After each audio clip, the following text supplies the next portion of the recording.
Welcome back for another Friday In. Tonight, we've got a new one for you, following the employee of an all-hours gas station and the types of customers that frequent it. Pour 'em and roll 'em. This is Late Shift. I worked at a 24-hour gas station and had some unsettling encounters. I was there for 3 years. The station had an auto shop attached, but was rarely needed at night, so I typically just dealt with people coming for gas. Occasionally, I'd be asked to work on a car overnight from the day shift. One time, I found several bags of heroin leaking out from the driver's seat. I was nervous the owners would know I saw it, so I stuffed the bags back in.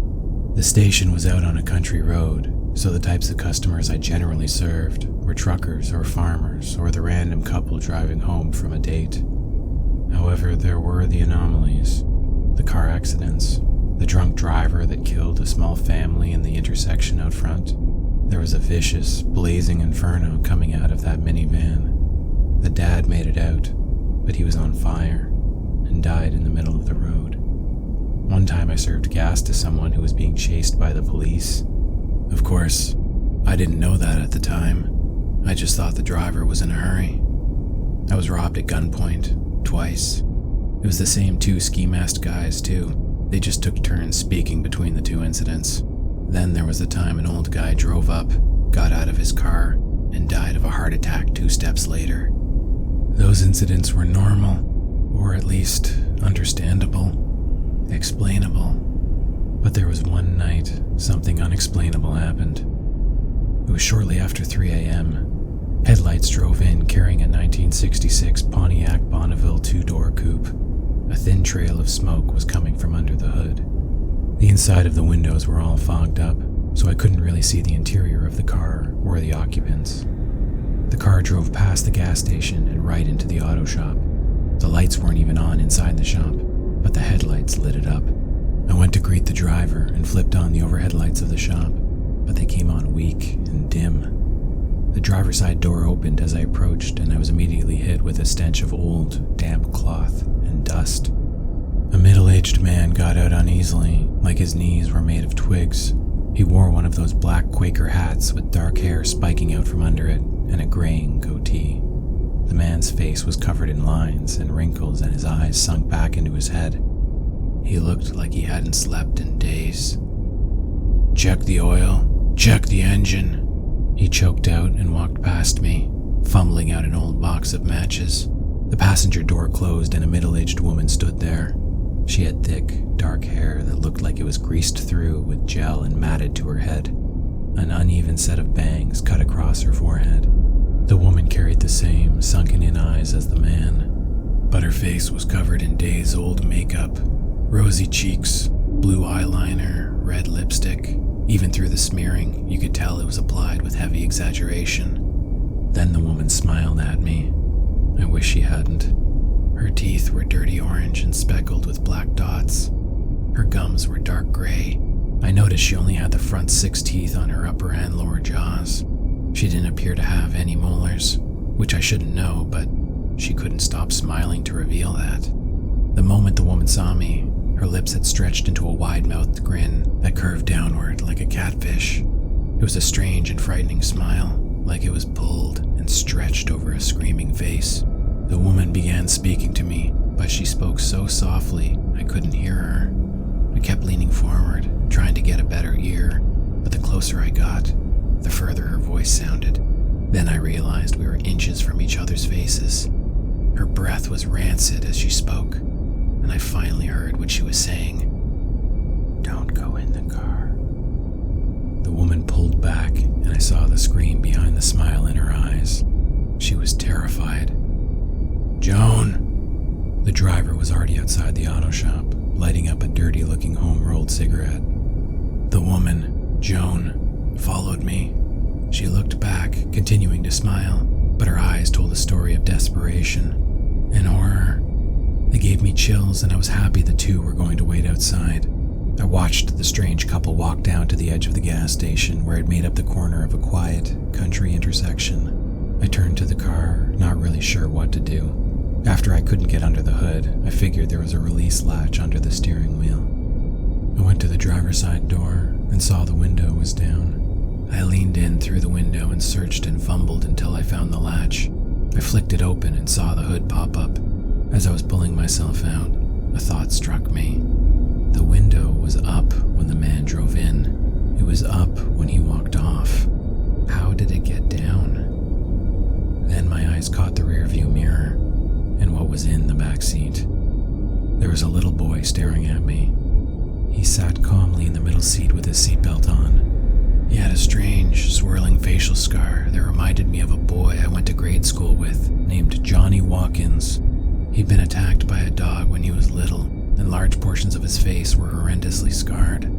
That's what this boy looked like, and he had something that looked like mud and dirt smeared around his mouth and chin. The same smears were on his hands and wrists. The boy wore old, dirty overalls and a flannel shirt underneath. His eyes were locked on me. They carried an accusatory glare, like he was catching me stealing. I quickly blurted out, "Hey buddy, just checking out the engine, then we'll get you and your parents on their way." The boy stared back, his brow furrowed down at the center, angrily. "They're not my parents," he croaked out. Then he started to make a strange sound. I couldn't tell what it was at first, but then it became clear. The boy was laughing in his own odd way. It was like his breath was hitching up repeatedly during the inhale. I didn't know what to do or say, so I pulled myself out of the window and made my way to the hood. I looked out and saw Joan and the man were still at the corner, smoking and arguing. I popped the hood up and was greeted with a cloud of smoke. I figured it was a motor oil spill or leak at first.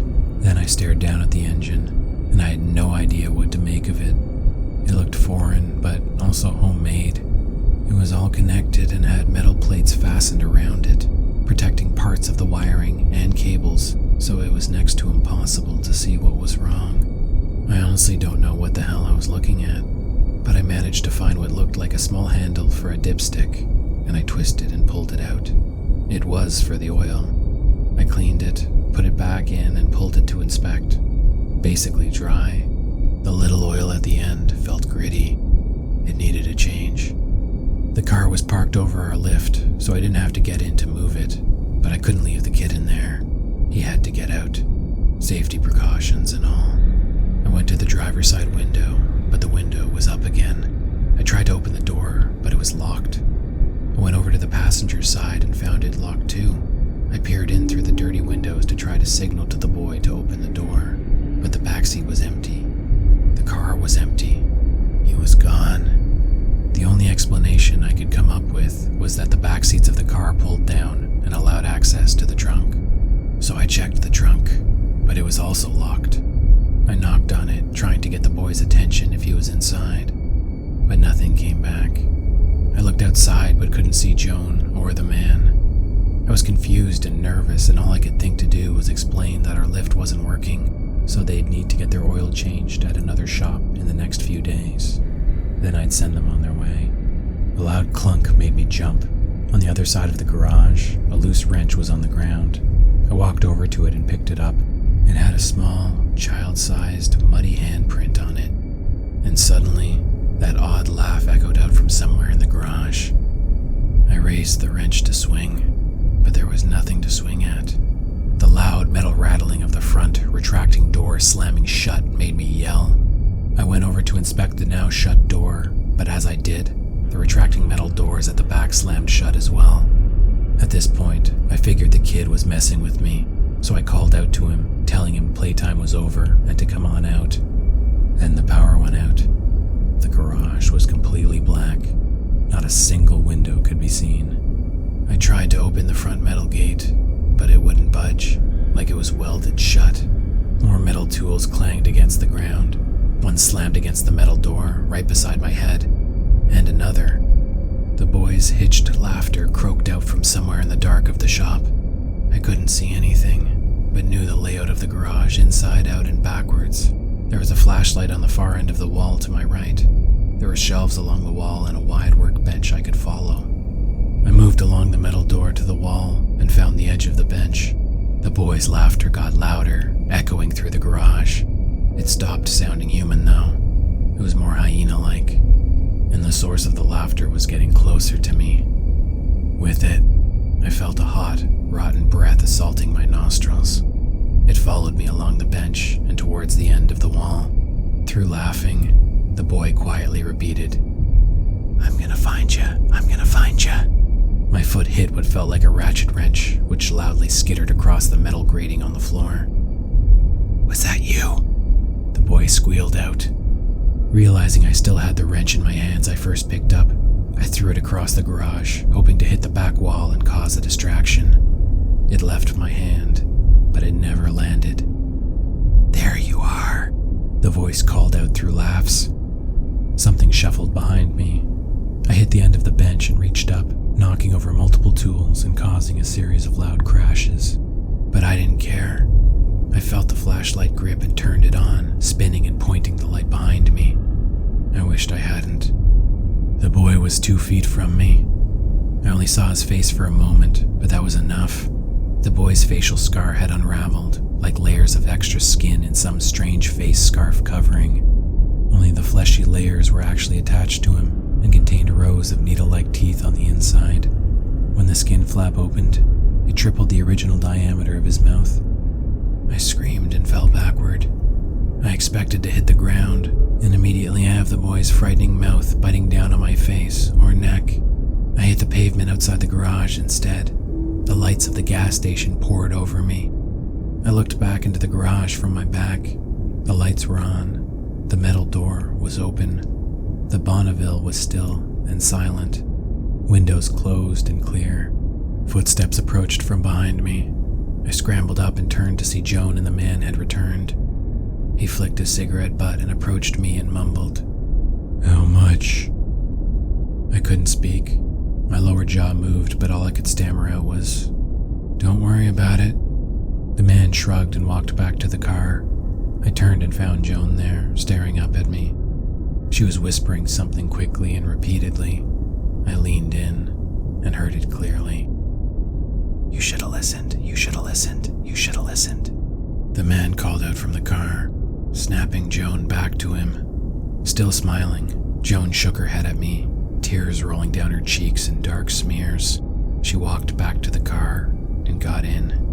The Bonneville started up and drove past me. The windows were no longer blurred by fog, so I could see inside clearly. I saw the man staring straight ahead. Joan, sitting passenger beside him, smiled out at me with worried eyes. Then I saw the back seat. It was empty.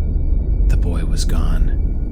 I was so afraid I locked the garage and the gas station, checked my car, then got in and drove for an hour before stopping. I called my boss and told him I was violently ill and had to lock up early. He was less than impressed, but I didn't care. I couldn't go back there. And I didn't. I gave my 2 weeks and called in sick for each shift. I never went back to the garage and try to avoid gas stations at night now. But it's not just that.